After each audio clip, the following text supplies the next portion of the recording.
All right, guys, welcome back to the channel. We definitely appreciate the support. And, you know, recently I've been listening to this in the news a lot, and I think it's something that could potentially get up views.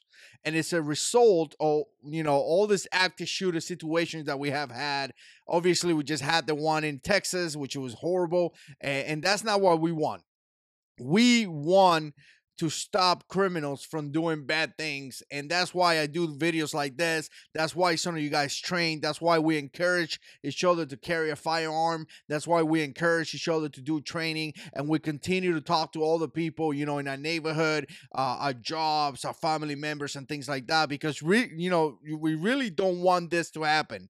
And I know the media make us look crazy and made us look like, you know, we don't care about the victims, and it's totally the opposite. We care so much that we want people to be armed in order to defend themselves. But one of the things that I continue to listen in the media is, if you see something, say something.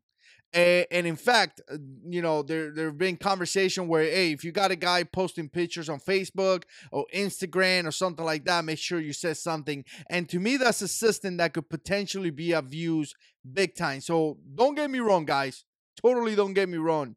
If you see something that you think that it requires for you to notify someone, definitely do that. That's not the point of the video. The point is, don't make this to a point where you could potentially harass people. You know, I used to post pictures on Facebook of some of my guns. I've done it in the past. I've done it on Instagram. I've done it in multiple different social medias. I got a whole YouTube channel where I post photos and I post pictures and I talk about things like this. So does that mean that you guys could potentially notify somebody about me?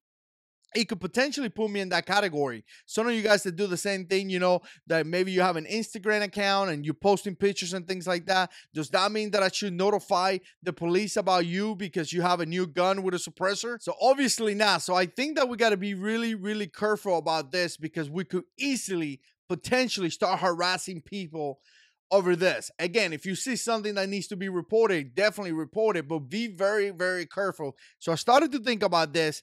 And I remember when I was a young boy, you know, back in those days, and I was, you know, some of you guys know I was born in Cuba.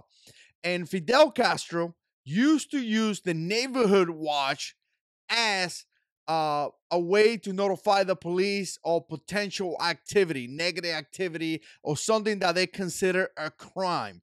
So again, you know, neighborhood watch are great. You know, if you know your neighbor and you go out on vacation and you want to tell your neighbor, hey, you know what, go ahead and check out my house. If something happened, give me a call. That's not what I'm talking about, guys. That's great. You know, if you've been living in your neighborhood for a long time and you see a crime, obviously report it. I mean, there's good aspects of that. But at the same time, we got to be really, really careful, because, like I said, Fidel Castro used to use the neighborhood watch in order to gather information and in order to harass people. Not so much to do anything good. It was more to harass the people that were just trying to live the regular life and in order to gather information. So it was a communist strategy that they do. So again, if you're one of those guys out there, a part of a neighborhood watch, I'm not trying to be mean or anything like that. I'm just saying, if you have to report something, report it. But don't get to the point where you're harassing people. You know, regular people have the rights. And if you want to post gun pictures and things like that, if I want to make this type of videos, I should be allowed to do it without having the cops knocking on my door because I posted a picture of my new Glock in Instagram. If you guys know what I'm saying. So again, let me know what you think down in the comments. Share some of your opinions. I would like to, you know, go back and forward and talk to you guys about this. As always, I appreciate you guys watching, and God is in control.